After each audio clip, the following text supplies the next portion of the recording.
resonating to high and low, opening up to masculine and feminine sounds, range and beyond. Evolution through expanding your sonic range. And so what I mean by this is let's use sounds, high and low, low and high, soft, loud, medium. And using sound as a way to affect your aura, your energetic system, and allowing it to expand. And so the first part of my story is the fact that I'm a musician, and I've been playing the piano, and today I couldn't bring my 88 full-size grand piano. I have this one is a 61 keyboard, so just imagine a little bit longer, an 88 keyboard. And I want to talk to you a little bit about the process of me becoming a musician and a pianist. At one point, you know, during college, I was practicing, and I'm thinking, you know, this thing about me sitting down and then this big piano, there was always this sense of separation. You know, I walk to the piano, sit down, eat the piano, start playing, and it was like the piano and me and the piano and me. It was always this separation. And I said, you know, we need to change that. For me to become an artist, to really be a pianist, means I need to merge with the energy of the piano. I need to become one with the piano. And as I made this conscious decision, I started to play the piano differently. Every sound I make, I would open up my energy center in my body. And I would say physically, really open it up. And I would try to like find a place in my body where it would resonate, you know, like play this note. It's not quite the same, but you know, and that's how that different. This is an electronic keyboard. There's something about that too. When I play a real piano, natural piano, there's something about wood, you know, and a real natural sound. And I think it has to do with the fact that it's natural. And so I resonate to that, and I would feel the sound entering my body. And when you learn a piece of music, what you do is you just like absorb all the sounds and you let it ripen, kind of like making wine. And then when it's time to perform, it just comes out of you, ripened through the Takagi filter. You know, it's like rid of filter water.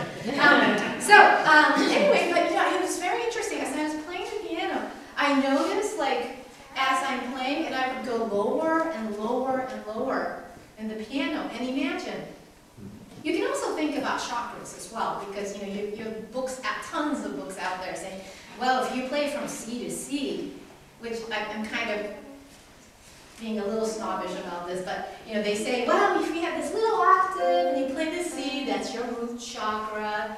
D is your second chakra. Get in touch with your sexual feelings. Play the E, and then you're in touch with your solar plexus. And honestly, as a musician, I have to say that's an extremely myopic and small, truly a very superficial way of looking at chakras. But anyway, but as I was playing the piano and I would go lower and lower, I could feel it descending my chakras. And I could feel it going lower, and also I noticed it's just, I was very uncomfortable. Like, I don't really want to associate with these lower sounds. I don't want it to become part of my body. It feels weird. It doesn't feel like me. And part of the reason for that was the fact that we have, on the piano, we have what's called the, let's say, I have no idea what they really are, but let's say E to G. That's the soprano human vocal range. And then you go a little lower, that's the alto singing range. This is tenor. And then the interesting thing about the piano is it actually has the entire, all the range of all the instruments ever invented and more. But it does contain all the human vocal range.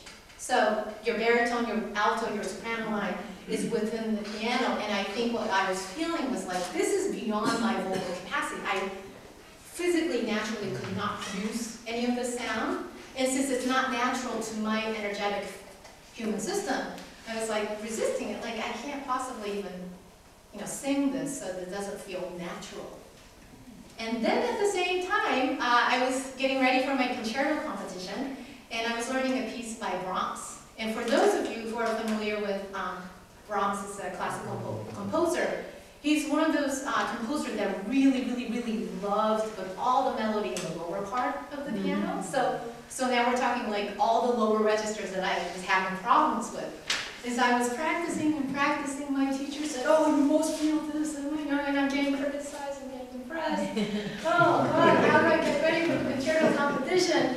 You know, and so I finally said, "Okay, that's it. This is all the lower registers. I could never sing it. All the guys could sing this part, and that's probably why all the male pianists are famous for playing Brahms." I said, "You know what I'm going to do?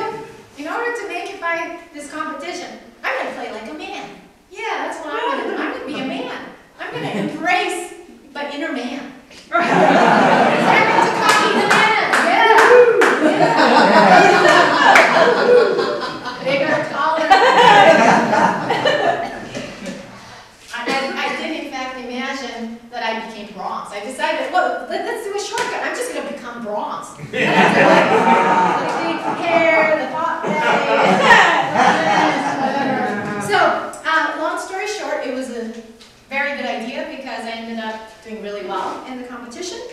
And my musical colleagues were saying, "Wow, Sarah, you play very convincingly."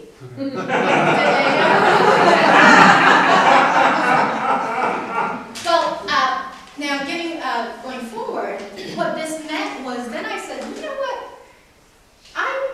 Piano is interesting. It develops your masculine side. So that means on the same token, you're developing your feminine side as well. So it's like, oh, here's the masculine and the feminine side. Like, you know, male pianists out there, if you want to become a woman, you know, try this side. So, but it has both masculine and feminine. And then the part that it's interesting, and I want to give this question to you guys, because what does it mean? Here I am, I'm a pianist. I'm trying to play the piano really well. So, okay, that's the practical goal. I'm playing these notes, and my process as an artist is to naturally feel it in my body, and then regurgitating it out. But then I'm also playing notes that no human being could ever sing, right? So notes that are way lower than anyone could ever sing, and notes that are really up, way up there. I mean, nobody could ever sing that. So, how is that sound? How is that stretching the sonic resonance in my body? What is that making me? An alien? Am I becoming a male, female, schizo? Or am I becoming, who knows? I mean, I was really seriously wondering, am I becoming androgynous? What does this all mean? So think about that, all right? Because now I'm going to go into something interesting.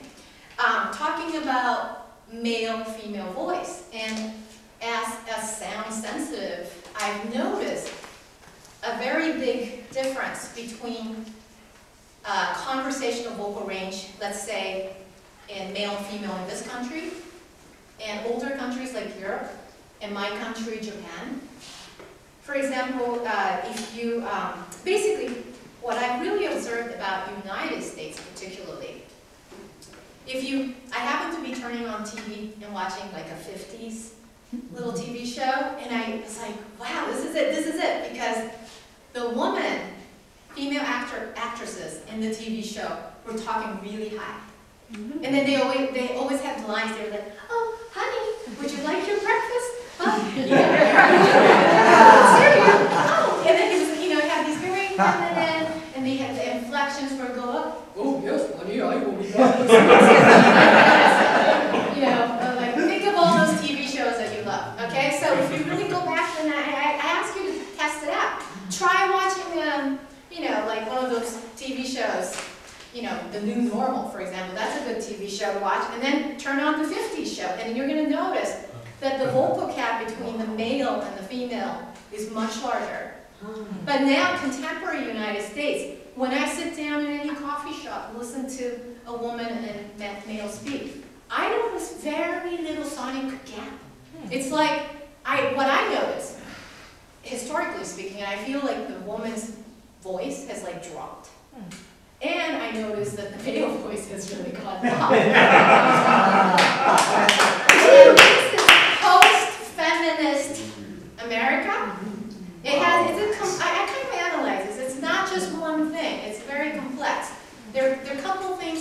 United States being a younger country, so we're still hovering around the root chakra, but we're also talking about how we're very affected by a conscious constitution that's alive, and it's all about equality, right? Equality, racial equality, gender equality.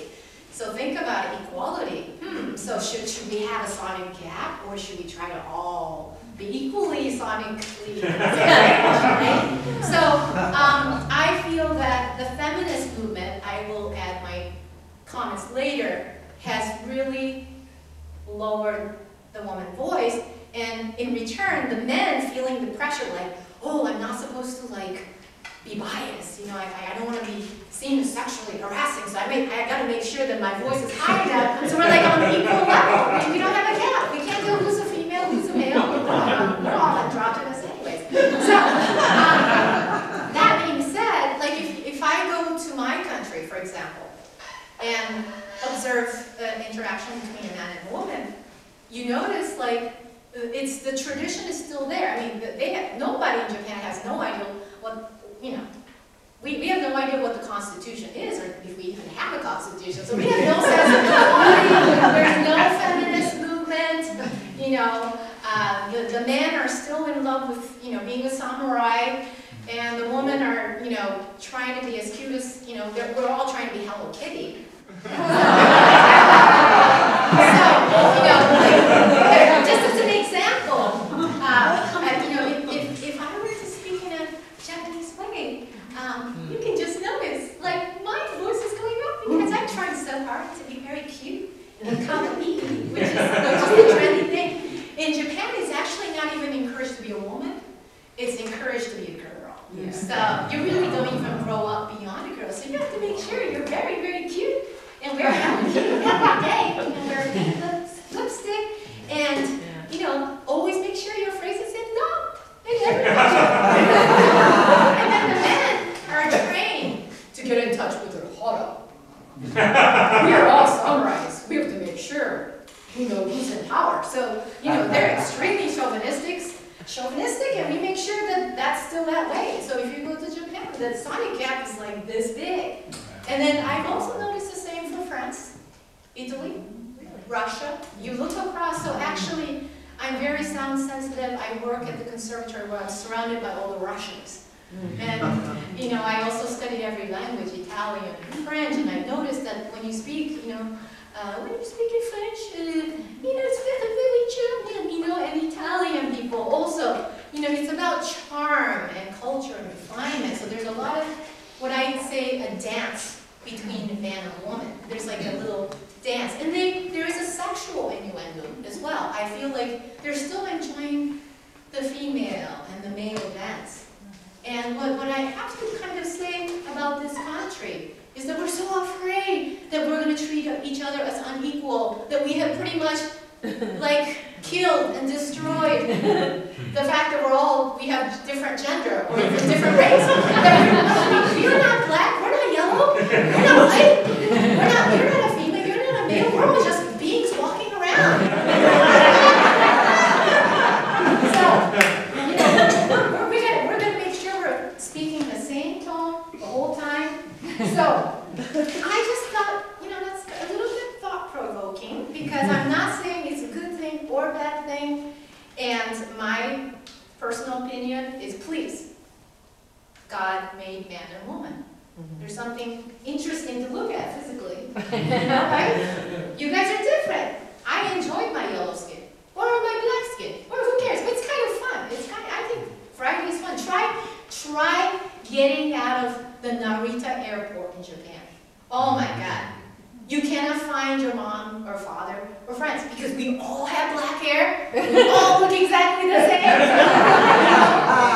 And if you ever got there, boy, you know, you better remember what I was wearing, because there's no way we all look the same, right? So I really appreciate this variety in America. So I was going to say, why don't I bring back a little sonic variety here? So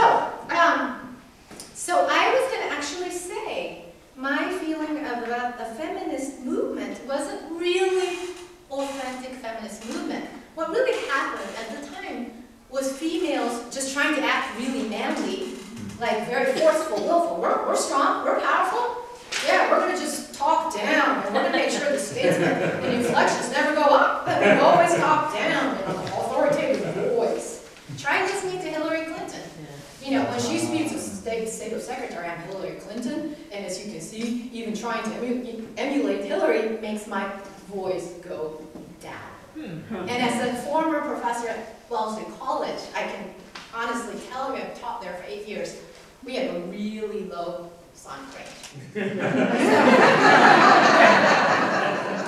And so my question is, what is an ideal vision for the future sonically?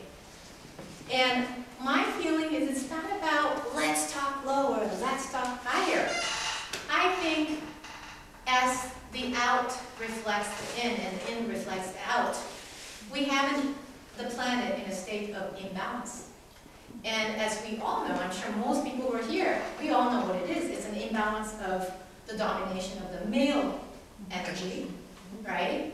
And we all are aware of that. And male energy particularly is about, you know, logic. It's good. Logic is very good, you know, but it's also about force, aggression.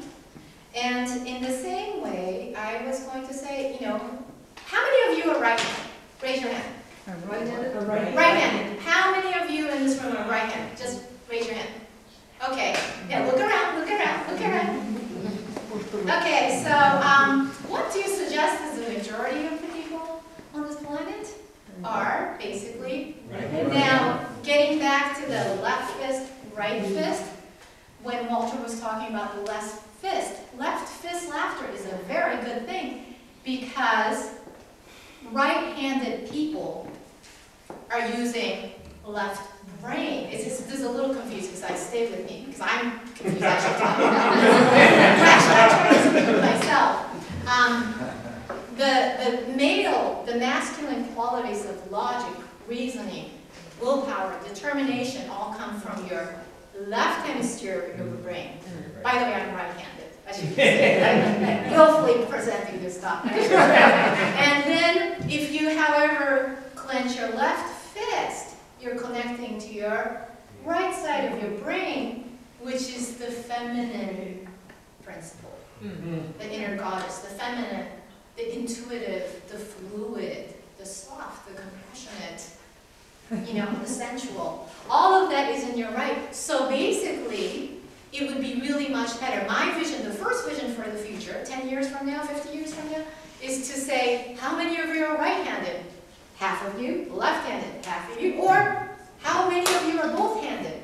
Okay, that's my ultimate vision for the future. Is not about right-handed or left-handed. We need to first have more left-handed people to bring in the feminine principle. But we also want people to have a true inner balance of the feminine and masculine. So I say it's the true marriage. Just as we need in this planet the balance between female and male energy, and we need more female energy, we need inside of us more female and male energy. And so finally, how do you accomplish this? I said, well, first, you can try this. Play the piano. You can play the piano. Actually, it's not just being funny. Apparently, according to MRI imaging, they have been proven that people who engage in musical activity, not necessarily even piano, light up both hemispheres of your brain due to the fact that music is a balanced activity of intuition, logic, feeling, mathematical, physical, oral, visual. It's a very multi-engaging activity. So apparently if any one of you are into this talk and you're like, oh God, I want to balance my right and left and feminine, masculine, then play music or engage in music. That'll do the job. Also another way is, the way I do it is when you want to expand your sonic range, simply really engage in listening, active listening. Like if you want your root chakra and lower energies, masculine, do some drumming or hear some drumming or rock music or listen to some flute music or listen to some Gregorian chant to activate your higher chakras. But you can use music as a way to really nurture all of the parts of you that might be dormant and needs to be activated, and so on. So my last statement is that not only do I want to see right-handed and left-handed people where we become balanced, but I'd like to go back to the first question I had for you. What do you think? What does it mean for me, the pianist, playing beyond the human vocal range? What is happening to me, besides the fact that I am turning into an alien? What do you think? Is this a good thing or a bad thing? You guys, do you think I should just like chop off my piano? Don't play beyond. Go for it. Go for it? Yeah. Yes. What do you think is going to happen to me? Like, you guys, this is the future of my life. My happiness is important to me. Right? My sanity. So like whales and dolphins. Yeah. That's a whole other talk, right? Wait, you're totally right though. Dolphins can hear way beyond our human capacity. And what does it mean? Because they say dolphins are magical. So, as a person on an infinite path towards becoming one with the universe, the last thought I want to leave with you is that let's look at nature. And not really nature, and I'm talking beyond the planet. What is the natural state of the universe? It's expanding all the time. At least we're in the expansive cycle. There will be a time when it will contract. But right now we're in the expansive. So would it be good for me to keep playing those notes beyond? Yeah. Yeah. And getting back down on Earth. So how many of you want to take piano lessons? Anyways, this is I'm sorry I took so much time, but thank you so much.